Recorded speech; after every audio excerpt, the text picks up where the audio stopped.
Deuteronomy 29.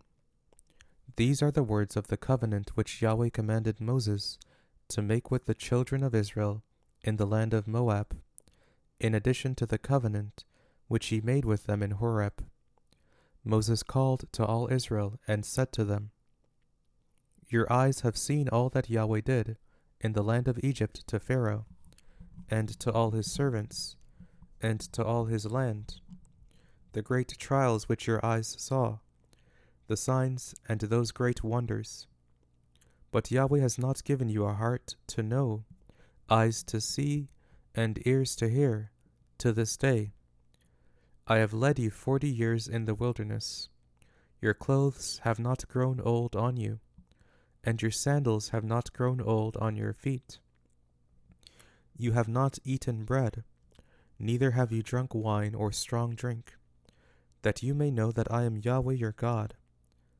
When you came to this place, Sihon the king of Heshbon and Og the king of Bashan came out against us to battle, and we struck them. We took their land, and gave it for an inheritance to the Reubenites, and to the Gadites, and to the half-tribe of the Manassites. Therefore keep the words of this covenant, and do them, that you may prosper in all that you do. All of you stand today in the presence of Yahweh your God, your heads, your tribes, your elders, and your officers, even all the men of Israel, your little ones, your wives, and the foreigners who are in the middle of your camps, from the one who cuts your wood to the one who draws your water, that you may enter into the covenant of Yahweh your God, and into his oath, which Yahweh your God makes with you today, that he may establish you today as his people, and that he may be your God, as he spoke to you and as he swore to your fathers, to Abraham, to Isaac, and to Jacob. Neither do I make this covenant and this oath with you only, but with those who stand here with us today before Yahweh our God, and also with those who are not here with us today. For you know how we lived in the land of Egypt, and how we came through the middle of the nations through which you passed. And you have seen their abominations and their idols of wood, stone, silver, and gold, which were among them. Lest there should be among you man, woman, family, or tribe, whose heart turns away from Yahweh our God, to go to serve the gods of those nations.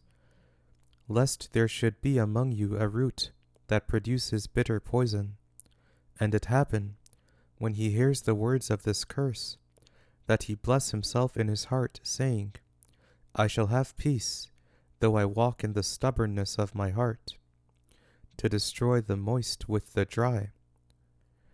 Yahweh will not pardon him, but then Yahweh's anger and his jealousy will smoke against that man, and all the curse that is written in this book will fall on him, and Yahweh will blot out his name from under the sky. Yahweh will set him apart for evil out of all the tribes of Israel, according to all the curses of the covenant written in this book of the law. The generation to come, your children who will rise up after you, and the foreigner who will come from a far land, will say, when they see the plagues of that land, and the sicknesses with which Yahweh has made it sick, that all of its land is sulfur, salt, and burning, that it is not sown, doesn't produce, nor does any grass grow in it, like the overthrow of Sodom, Gomorrah, Admah, and Zeboim, which Yahweh overthrew in his anger and in his wrath. Even all the nations will say, Why has Yahweh done this to this land? What does the heat of this great anger mean? Then men will say, Because they abandoned the covenant of Yahweh, the God of their fathers, which he made with them, when he brought them out of the land of Egypt, and went and served other gods, and worshipped them, gods that they didn't know, and that he had not given to them. Therefore Yahweh's anger burned against this land, to bring on it all the curses that are written in this book. Yahweh rooted them out of their land in anger, in wrath, and in great indignation, and thrust them into another land, as it is today. The secret things belong to Yahweh our God, but the things that are revealed belong to us and to our children forever, that we may do all the words of this law.